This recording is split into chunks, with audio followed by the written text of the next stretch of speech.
Guerrero Aviña es mexicano-británico, tiene 44 años y hoy está encarcelado en Qatar. Tiene 7 años viviendo en ese país, pero hace 3 semanas lo arrestaron con una trampa y hoy está siendo víctima de torturas.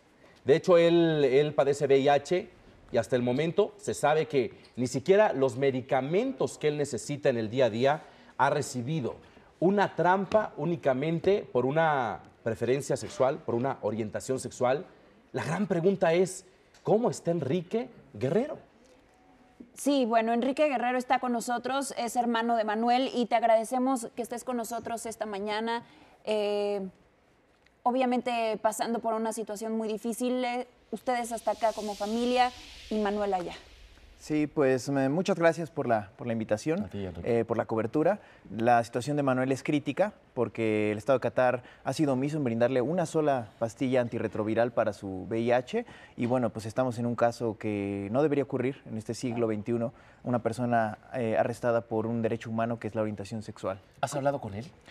Sí, lo he podido ver 30 minutos. Estuve 15 días en Doha y lo pude ver durante 30 minutos.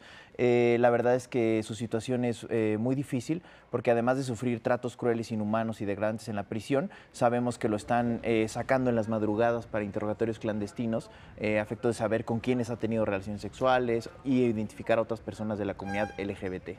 Terrible. ¿Cómo se dio esto? Un poquito para entender también la brutalidad detrás de todo.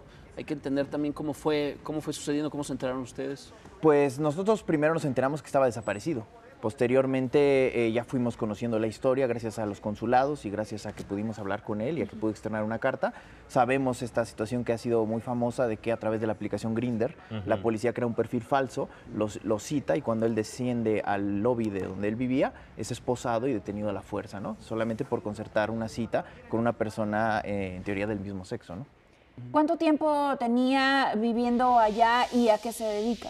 Él tenía 7 años viviendo allá y trabajaba para Qatar Airways.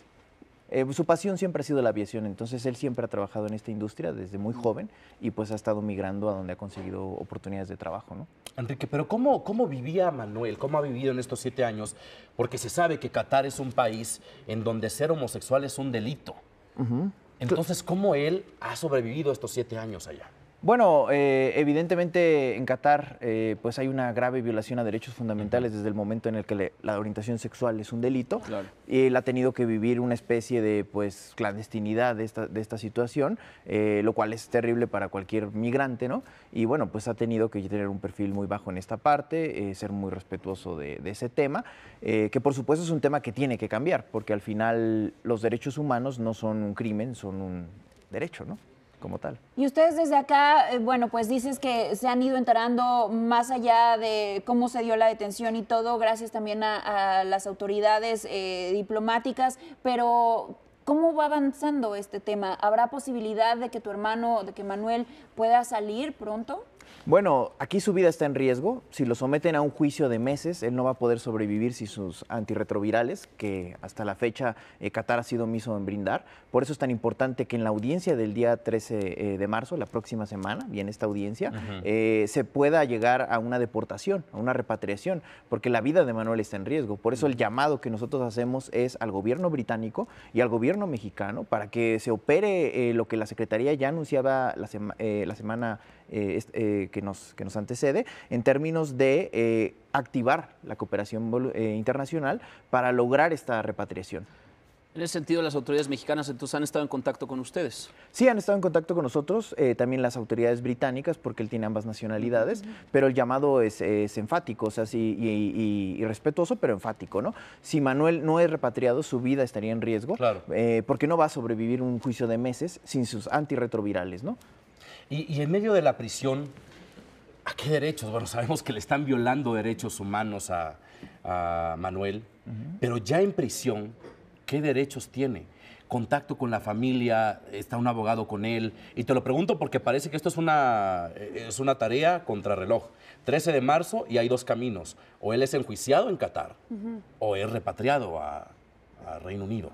Así es muy difícil la estructura jurídica en la que él está inmerso, pues es profundamente antigarantista. O sea, él lleva un mes, el 13 va a cumplir un mes con 8 días detenido, y es legal en Qatar que él no tenga abogado, que él no tenga traductor. No, bueno. Es decir, pasar un mes con 8 días sin traductor, sin abogado, o sea, es terrible. Incluso nosotros, bueno, como familia conseguimos una abogada, pero el fiscal no le ha dado acceso al expediente, o sea, no sabe qué hay en el expediente, en ese momento no hay acusación, lo que hay es una prisión preventiva, porque está en investigación. Entonces, pasar un mes con 8 días bajo prisión preventiva, ¿no?, en investigación. Es casi impensable. No, es terrible, es terrible. A veces nos quejamos de cómo estamos en México. Claro. Bueno, yo soy abogado y batallo con este sistema, pero viendo esta situación... Casi impensable en pleno 2024 que estemos viviendo una situación así. Y bueno, pues tienen ustedes absolutamente todo nuestro apoyo. Por favor, hazle llegar esto también a tu familia y pues toda la difusión para que esto avance de manera pronta, pero sobre todo expedita, ¿no? Gracias. Llamar a la solidaridad Sí. del pueblo mexicano, de la comunidad LGBT, de la solidaridad internacional, para que nos sigan en redes, difundan, arroben a las autoridades de Reino Unido, a las autoridades mexicanas, porque la vida de una persona está en riesgo y la están matando con actos de tortura, que es la privación de sus medicamentos, y es increíble que sea un caso, un arresto por su orientación sexual. De acuerdo. Bueno, pues ahí de está. acuerdo. Gracias, Enrique, Gracias. por estar con nosotros y cualquier noticia que tengas, también nosotros estamos al pendiente y pues esperando lo mejor para tu hermano, para Manuel. Gracias. Gracias, Enrique. Estaremos muy al pendiente.